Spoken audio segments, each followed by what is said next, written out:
Paladins, the hero shooter from Hi-Rez Entertainment, developed for PC that's currently in beta/Steam Early Access. This actually left a really good first impression on me, which says a lot because I've had no experience with these type of games before due to a lack of internet access, but now, yeah, this is actually pretty damn fun. Now, I'll say this, my first impression was initially a little, rocky? Mainly because, again, I'm unfamiliar with this type of game, but when I saw the microtransactions and all the heroes that were locked off, I was like, what the hell? And to make things worse, when I saw the prices, I thought I had to pay both the premium currency and the in-game currency just to be able to buy them. Turns out that's not really the case, you can pay with either, but it'd be nice if there was just like a slash in between the two prices to indicate that these are two different prices and that you don't have to pay both. And personally, I was also a little put off by the loot crate system, but this was really just down to my unfamiliarity with this type of game.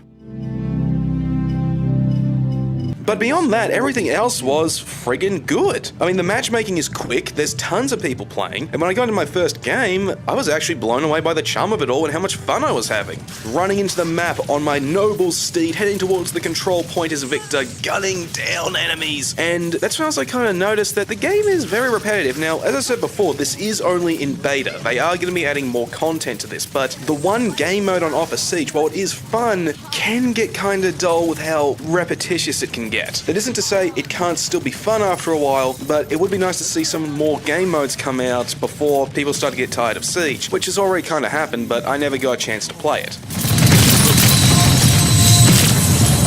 Now, as for the actual gameplay itself, it's really fast-paced and is set towards everybody, regardless of their objective, taking on the offensive. I mean, every match of Siege starts off with both teams rushing towards the center of the map, trying to get control of a control point. Whichever team does gets control of a payload that they then need to push to the enemy team's siege point. And the enemy team, they then have to defend their siege point and stop the payload from getting there before the time limit runs out. And all the different characters, they've all been wonderfully balanced. I mean, characters like Victor and Tyra, okay, they specialize primarily in dishing out damage both from a distance and up close, whereas characters like Fernando, they're specialized more in getting into the front lines, taking the majority of the damage while also dishing out a good deal to the enemies. And then of course characters like the playful Rocket Raccoon tribute Pip, their job is to just bounce around, avoid enemies, take pot shots and heal everybody up.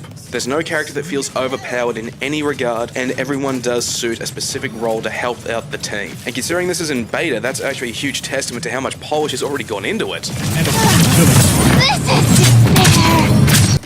Now, I have heard though that this game has a lot of comparisons to Overwatch, but I've only ever played Overwatch once in a friend's house, but I can say this, yeah, that comparison is kind of justified. The art style does feel ripped straight from Overwatch, albeit with elements of Warcraft thrown in, but it also feels like they stole some elements from Counter-Strike, since before a game begins you can actually choose a perk loadout for your character, which is symbolized by these cards, and during the actual game itself, whenever you're waiting to respawn, you can use points you've accumulated to actually purchase additional passive perks, like say, heal with every kill, move faster, or take less damage. This actually gives the game a good deal of depth beyond the already established hero shooter formula, and gives it some real staying power. But there's no getting over the fact that the comparisons to Overwatch, yeah, they are kind of justified.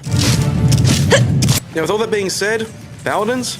Yeah, it's left a really good first impression on me. I don't know how long I'll be playing it though, and I definitely don't know if I'll end up spending any money on it, but for anyone who's curious, there is actually a very fun multiplayer game here waiting for you to give it a go.